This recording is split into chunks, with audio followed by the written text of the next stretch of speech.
구약 성경 처음 성경 창세기 제28장 12절서부터 19절 말씀까지 봉독합니다. 꿈에 본즉 사닥다리가 땅 위에 섰는데 그 꼭대기가 하늘에 닿았고, 또 본즉 하나님의 사자가 그 위에서 오르락 내리락 하고, 또 본즉 여호와께서 그 위에 서서 가라사대 나는 여호와니 너희 조부 아브라함의 하나님이요 이삭의 하나님이라. 너 누운 땅을 내가 너와 네 자손에게 주리니 네 자손이 땅의 티끌같이 되어서 동서남북에 편만할지며 땅의 모든 족속이 너와 네 자손을 인하여 복을 얻으리라. 내가 너와 함께 있어 네가 어디로 가든지 너를 지키며 너를 이끌어 이 땅으로 돌아오게 할지라. 내가 네게 허락한 것을 다 이루기까지 너를 떠나지 아니하리라 하신지라. 야곱이 잠이 깨어 가로되 여호와께서 과연 여기 계시거늘 내가 알지 못하였도다. 이에 두려워하여 가로되 두렵도다. 이곳이여 다른 것이 아니라 이는 하나님의 전이요 이는 하늘의 문이로다 하고, 야곱이 아침에 일찍이 일어나 베게 하였던 돌을 가져 기둥으로 세우고 그 위에 기름을 붓고 그곳 이름을 벳엘이라 하였더라. 이 성의 본 이름은 루스더라. 아멘. 아버지 이삭으로부터 축복받았던 이 야곱이 그 복받은 일로 해서 형을 피해 도망을 하게 되었습니다. 도망하던 중에 날저물어 어쩔 수 없이 돌로 베게 하고 야산에서 유숙할 수밖에 없었던 것 같습니다. 가는 곳이 여관도 없고 또 민가도 없어서 그리 되었던 것 같습니다. 이 사람이 밤에 이렇게 들판에서 잠자려고 찾아간 것은 아니겠지만은 아마도 길을 잘못 든 것 같습니다. 야곱이 길을 잘못 들었다라고 지금 제가 표현했습니다만은 이것은 제 생각이 아닙니다. 오늘 본문에 있는 창세기 28장 19절에 보면 야곱이 잠잤던 그 곳을 루스라 이름하였다라고 하는데, 이 루스라는 데서 야곱이 길을 잘못 들었었구나 하는 것을 저는 짐작할 수가 있었습니다. 이 루스라는 뜻은 잘못 든 길이라는 의미가 됩니다. 길을 잘못 들었다라는 뜻으로서 많은 사람들이 고생했기 때문에 이 지역이 루스가 되었다라는 겁니다. 참고적으로 사사기 1장 22절로 26절 사이에 보면 이 지형이 아주 미로여서 그 요셉 지파가 그 땅을 차지하러 올라갔을 때에 도무지 공격할 길을 찾지 못하던 중에 성으로부터 한 사람이 나오는 것을 보았습니다. 그러면 사람 나오는 길을 보았으니까 그 길을 따라 쳐들어가면 되겠지만은 사람 나오는 것을 보고도 들어갈 길을 얻지 못했습니다. 그래서 그 사람에게 특별히 관심을 베풀면서 우리가 점령한 후에 너와 네 가족을 특별히 선대하겠다라고 약속하면서 그 나왔던 사람에게 비밀 통로를 물어가지고서 그 루스를 차지한 기록이 있습니다. 그래서 사람이 잘못 들 수밖에 없는 길, 찾기 힘든 길, 오해하기 쉬운 길목에 있는 위치라 해서 이름이 루스가 되었다라고 이 사사기서에서도 설명하는 것으로 보아 야곱도 길 잘못 들어서 야산에서 유숙했던 것 같습니다. 그러나 야곱이 그날 밤 거기 즉 사람들의 생각으로는 길 잘못 든 사람들이나 가는 곳쯤으로 알았던 그 루스 땅에서 잠자다가 희한한 현상을 보게 됩니다. 사닥다리가 갑자기 설치가 되는데 하늘로서 천사가 동원되어 사닥다리가 높게 올라갑니다.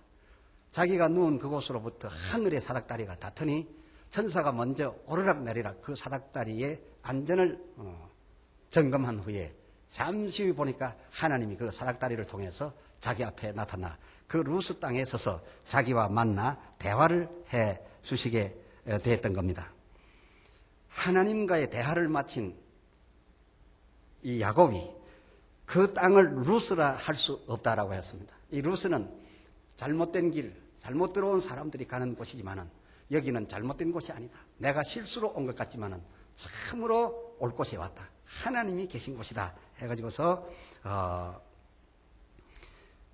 이제 루스라고 더 이상 이름하지 말라고 그가 명하여 준 이름이 그 유명한 베델입니다. 이 베델이라는 곳이 바로 야곱이 처음 지었는데 이 베델이라고 이름 지었던 그 일은 17절과 19절 사이에 나와 있는 말로서 바로 이곳은 우리의 예측과는 달리 하늘의 문이요.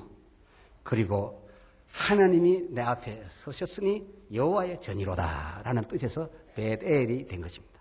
그래서 실수한 사람들이나 가는 곳인 줄 알았던, 그리고 안 가려고 했던 그 좁은 길이었지만 그곳에 들어갔던 것은 실수가 아니라 이끌려 들어갔던 바이고, 그리고 이끌려 들어가서 보니까 바로 그 험악한 좁은 지역에 하늘문이 열려 있더라, 그것입니다. 그 열려진 하늘문으로 하나님께서 강림하셔서 자기에게 말씀해 주셨으니 그야말로 베델이라 이름을 짓게 되고, 거기에 돌기둥을 세우고 그 기둥에 기름을 부으면서 이곳은 결코 보통한 곳이 아니다. 나는 안다. 이곳은 루스가 아니라 이제 베델이로다 했던 거죠. 거기서 하나님께서 말씀하여 가라사대 15절에 내가 너와 함께 있어. 내가 너와 함께 있어. 네가 어디로 가든지 너를 지키리라 약속해 주셨습니다. 야곱이 얼마 전에 그 아비로부터 받았던 축복이 무엇이었습니까? 하나님이 너와 함께 하시기를 원하노라 라는 말이었습니다. 그 아버지가 자기에게 손을 얹고 복을 빌어주신 말씀, 하나님께서 너와 함께 하시기를 원하노라 했지만은 도망 오고 길 잘못 들어가는 줄 알았습니다. 그러나 그 아버지의 축복은 그 아들에게 이루어지고 있어서 이제 아버지가 말하여 주었던 바 하나님이 자기와 함께 하기를 시작한 바로 그 현장은 사람들의 보기에 길 잘못 든 사람들이나 오는 그 루스라고 한 곳, 바로 그곳이었으니 진정한 그곳은 루스가 아니라 베델이었습니다. 거기서부터 아버지의 복 빌어주신 그 말씀이 이루어지기 시작했으니 세상 사람들의 말로는 루스이지만 그 루스에서 축복받은 야곱은 베델을 발견했다는 사실입니다. 이와 같이 저와 여러분의 남은 생애에도 잘못 길든 것 같으나 이것은 잘못된 것이 아니라 주의 인도를 받는다면 하늘의 문이 열린 바로 그 아래에 사닥다리 설치되는 곳에 우리의 머리맡을 두게 될 줄로 믿는 것입니다. 15절 하반절에 이어서 하신 말씀, 또 내가 너를 이끌어 이 땅으로 돌아오게 할지라. 역시 하나님께서는 축복받은 야곱이 지나가다가 하룻밤 잤기 때문에 그곳에 찾아 들어갔던 것이 아니라 세상 사람들의 보기에는 길 잘못 든 사람들이나 가는, 그리고 찾기 들어가기 힘든 루스였지만 하나님은 처음부터 그곳에 관심을 두셨던 것 같습니다. 그러므로 이제 여기에서 살기가 여의치 않아 네가 떠나가겠으나 내가 떠나가는 지금부터 끝까지 너의 그 큰 일을 다 이루기까지 내가 너와 함께 할 것이며, 그러나 반드시 너를 이끌어 이곳으로 돌아오게 하리라 한 것으로 보아서 세상 사람들의 눈에 루스는 하나님의 눈에도 루스가 아니요, 하나님께서는 그곳을 아주 복된 곳, 성역으로 지정해 두셨던 것을 우리는 알 수가 있는 것입니다. 다 이루기까지 내가 너를 떠나지 아니하리라 라는 말씀을 했습니다. 이제 그 루스라는 곳에서, 아니 베델로 명명한 그 곳에서 야곱이 여의치 않아 그곳을 비우고 떠나가기는 합니다만은 이 떠나가는 지금부터 시작하여 다 이루기까지, 그리고 너를 이끌어 다시 이곳으로 돌아오게 할 때까지 내가 너를 떠나지 아니하리라 했으니 무엇을 다 이루기까지일까?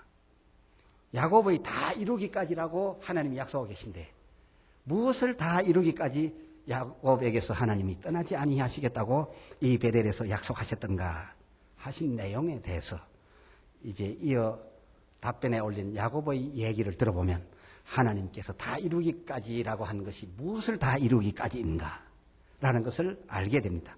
또 하나님께서 무슨 말씀을 야곱에게 그 사닥다리로 내려오셔서 하셨는가를 우리는 짐작하게 되는데, 야곱이 하나님에게 말씀을 드리기를 20절로 22절에 하나님이 내 가는 이 길에서 과연 양식과 물을 주시고 평안히 아비 집으로 돌아가게 하시오면 이 돌이 여호와의 전이 될 것이요 주신 바 모든 것에서 10분 1을 반드시 드리겠나이다 하면서 자기가 배웠던 그 돌 베개를, 그 베갯돌을 세워놓고서 거기에 기름을 부으면서 정표의 석으로 세워둔 것을 보게 됩니다. 자, 하나님께서 하신 말씀만 헤아려 보면 야곱에게 무슨 말씀을 했는지 잘 모를 수 있습니다. 이 성경의 기록으로 보았어요. 다 이루기까지 무엇을 이루기까지인지 모를 수 있습니다. 또 하나님께서 돌아올 때 어떻게 하라고 했는지도 모를 수 있습니다. 그러나 야곱이 그 하나님의 말씀을 듣고 답변한 내용을 보면 하나님과 야곱 사이에 어떤 거래가 그 베델에서 있었구나라는 것을 발견하게 되는 것이죠. 그래서 살펴드릴까 합니다. 그날 밤 거기서 하나님과 야곱 간에 있었던 그 거래 내용이 무엇인가 하면 쌍방의 대화에서 충분히 헤아릴 수가 있습니다. 그래서 지금 정리해 보겠습니다. 하나님께서 하늘로부터 그 사닥다리로 내려오셔서 야곱에게 제안하셨던 내용이 무엇인가 하면 지금부터 나는 너와 함께 있어서 너로 하여금 복이 되게 할 것인데 너에게 자녀도 많게 될 것이며 구체적으로 말할 것 같으면 12지파 정도를 얻게 할 것이며 또 재물을 많이 얻도록 해 주겠다. 그런데 그 재물을 어느 정도까지 얻도록 해 주겠는가 하면 내가 이곳으로 돌아와서 여기에 성전을 세워줘야겠는데 성전을 세울 수 있는 재물을 내게 주되 내게 열을 준다면 성전 총 건축비에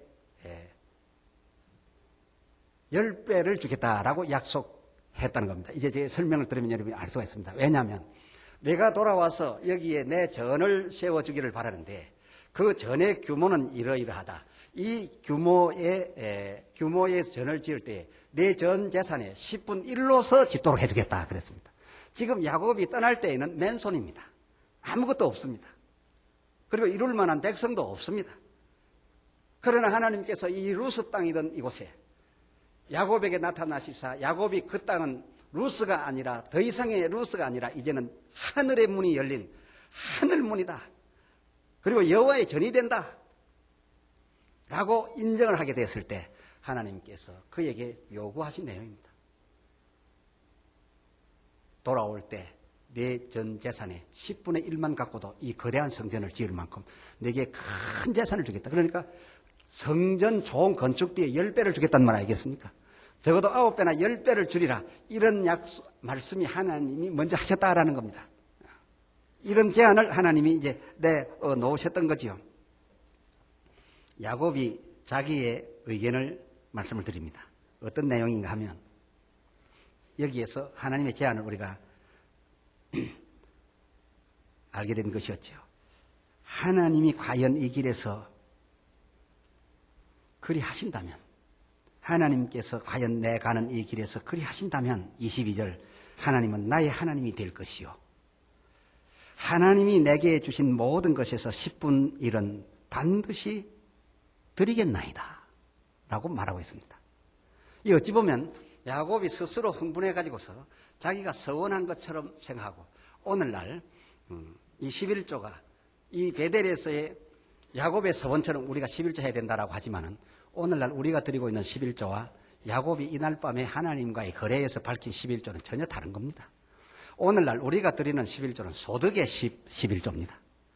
그러나 야곱이 지금 반드시 드리겠다라고 한 이 11조는 우리가 말하는 11조가 아니고 그야말로 10분 1입니다. 모든 것의 10분 1을 드리겠다 이랬습니다. 그러니까 오늘날 11조와 다른 겁니다.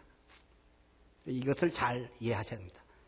자, 그리고 하나님께서 나의 가는 이 길에서 과연 양식과 옷을 주사, 그것은 하나님 먼저 말씀하셨습니다. 하나님이 말씀하신 그대로 옷을 주사 평안히 이 베델을 거쳐 내 아비 집으로 돌아가게 하시오면 해 주시옵소서가 아닙니다. 하신다면 약속을 지키신다면 내가 세운 이 돌은 곧 앞으로 여호와의 전으로 변할 것입니다.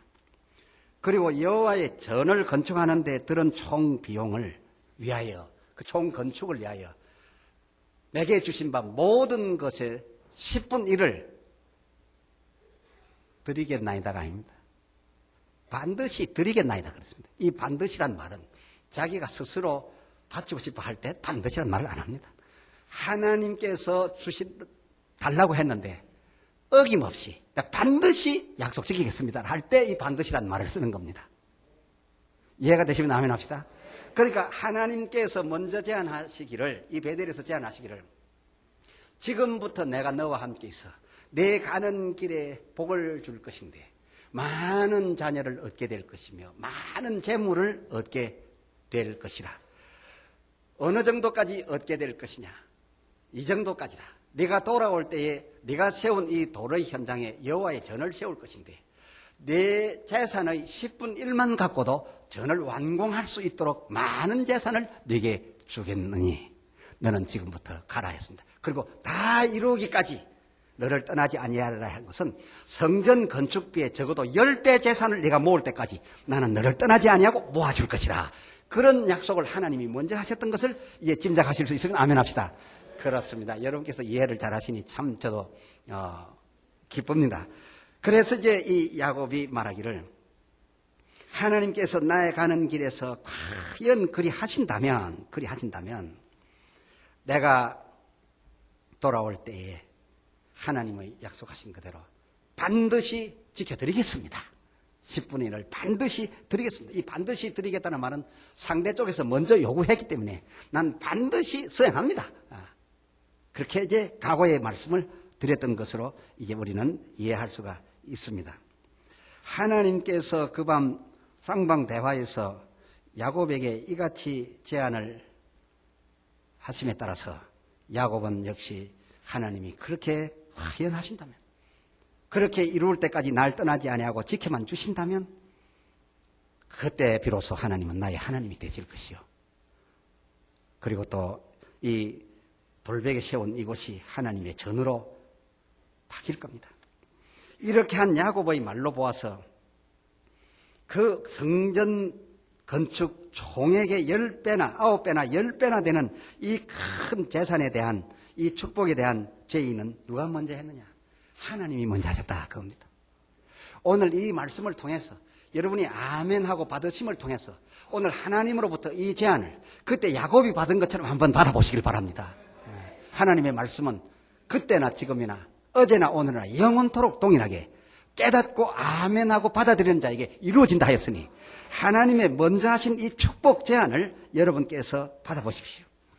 자, 어떻게 해서 하나님이 먼저 제의하셨다고 제가 말씀을 드렸느냐 다시 살펴드립니다. 21절에 내 가는 이 길에서 하나님이 과연 그리 하시오면, 이건 주시오면이 아닙니다. 만약에 야곱이 우리의 예측처럼 자기가 11조도 내겠다, 성전도 지어드리겠다 이렇게 하는 입장에서 얘기했다면 하나님이여 나를 도와주시옵소서, 붙들어 주시옵소서, 하나님이 내게 복을 주시오면 이라고 할 것입니다. 그러나 이 주시오면이 아닙니다. 하시오면 했습니다. 이 하시오면이란 말은 누가 해야 될 일입니까? 그 상대가 해야 될 일입니다. 이해가 되십니까? 예. 상대가 하신다고 했으니 하나님께서 당신 깨워서 하신다고 하셨으니 하시오면, 이거는 주시오면 하고는 다릅니다. 그래서 과연 이 복에 대한 제의는 야곱이 달라고 했던 것이 아니라 하나님이 먼저 하셨던 것을 우리는 발견하게 되면서 이 같은 일이 아멘 하신 여러분에게도 하나님의 같은 제안이 가기를 주의 이름으로 축원합니다. 또 주신 바 모든 것의, 즉 모든 것 열 중에서 10분의 1을 성전 짓고 그리고 10분의 9, 즉 9배나 10배는 내 개인 재산으로 하나님이 해 주시겠다 하신 이 내용도 과연 이루어질 것입니다 라고 하면서 22절에 그가 한 말이 내가 10분 1을 내가 반드시 드리겠나이다. 반드시 드리겠나이다. 이것은 뭡니까? 요구가 누구로부터 왔느냐? 야곱이 스스로 먼저 제안한 것이 아니라 하나님께로부터 요구가 왔습니다. 내가 너를 이끌어 이곳으로 올 때에는 내 재산의 10분의 1만 갖고도 이 성전을 완공할 만큼 내가 재산을 줄 것인데 그것을 다 이루기까지 너를 떠나지 아니하리라. 너 그리 하겠느냐? 라고 물었을 때에 할 수 있는 말이 예, 반드시 드리겠나이다 라고 한 겁니다. 이 반드시 드리겠다는 말은 이 반드시 드렸기 때문에 복을 받는 것이 아니라 먼저 제안한 복이 너무도 좋은 조건이었기 때문에 반드시 드리겠다 했던 말은 그 복을 반드시 주시옵소서, 그런 뜻이 된다는 거죠. 아멘. 그렇습니다. 이 베델에서의 하나님과 야곱 사이에 정말 이 거래는 굉장한 거래였던 것을 우리가 알 수가 있습니다. 이 야고보의 10분의 1 얘기는 오늘의 11조와 다릅니다. 요즘 11조를 그렇게 내라고 하면 내실 분이 없습니다. 11조를 명한 곳의 내용은 소득에 얻는 것에서 그때그때 얻는 것에서 10분의 1을 구별하는 것이고, 지금 야곱과 하나님 사이에 있었던 이 말씀, 내게 준 바, 내가 얻게 된 바 모든 것의 10분 1인 것입니다. 혹 여러분께서 생각하실 때 아이고 모든 것에서 10분의 1 성전 지어 드리라는 것이라면 꽤 많이 나가겠는데 아이고 어렵구나 하시겠습니까? 어려우시면 마시고요. 이 야고보의 경우에는 어려울 것이 없이 이거 약속을 하게 되면 10배를 맨손으로 있던 사람이 10배를 얻게 되기 때문에 반드시 드리겠나이다라고 했던 겁니다. 이 야곱처럼 아주 장사가 된다 싶으시면 드리겠나이다 할 수 있는 내용인 것이죠. 야곱에게는 굉장한 조건이었습니다. 하나 내고 10을 얻는 것이었습니다. 굉장한 축복이었습니다. 돌기둥을 뒤로 하고 야곱이 바단 아람에 가서 외삼촌의 집에 이르게 됩니다. 그 첫 7년은 어찌 했느냐? 우리는 이제 처음 7년이 지나고 두 7년에 들어가게 되는 것이 8주년이 되지요.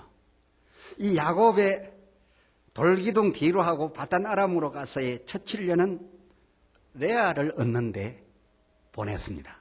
이런 성경을 시간 없어 다 읽어드리지 못하지만은 야곱이 레아라는 자기 부인을 얻는 것은 처음부터 얻으려고 한 여자가 아니었습니다. 무식해 보이고 인물도 별로 좋지 않고, 그러니까 그 비록 언니지만은 언니를 원치 아니하고 아름답고 총이 있는 라헬을 얻으려고 하다가 어찌어찌 열심히 자기 노력을 한 것이 실수했습니다. 7년을 무보수 봉사를 했습니다. 그러고도 쏘갔습니다. 그래서 야곱은 큰 재미를 보지 못했습니다. 겨우 레아를 얻는데 그저 세월을 다 보냈습니다. 그러나 먹고 살 수 있었습니다. 그러나 그 첫 7년은 자기에게 무료한 시간은 아니었습니다. 무의미한 시간은 아니었습니다. 그 첫 7년의 수고와 그 첫 7년의 무보수가 있었기 때문에 그것이 기초가 돼가지고서 후 7년을 맞게 되는데, 후 7년에는 그렇게 원하던 아름답고 총이 넘치는 라헬을 얻게 되면서부터 자식이 팡팡 쏟아지기 시작하지요. 이 여자 저 여자 시기 질투해가지고 아들을 낳아 바치는데 금방 12명 되지요. 그뿐이겠습니까? 7년 동안에는 얻지도 못하고 그 눈치만 보면서 겨우 자리를 잡았는데 이리 쏟고 저리 쏟고 했지만은 후 7년 들어서면서부터는 하나님께서 약속하신 복이 그 첫 7년 고생의 기초 위에 주어지기 시작하는데, 이제 다음 편에서 제가 살필 수 있으면 살펴드리겠습니다만은 저 산판에 나가 있는 양떼들이 그저 점백이고 얼룩덜룩한 것은 내 것이 되고 순색인 것은 삼촌의 것이 될 것입니다라고 말하면 모두 그 뒤부터 나는 새끼가 전부 얼룩덜룩으로 나기 시작합니다. 온 산판이 야곱의 것으로 변하기 시작한다 그겁니다. 이것이 야곱의 후 7년이었다 그겁니다. 그래서 하나님께서 적어도 우리 교회의 재산이 또 모두가 다 헌금하시지는 않겠죠.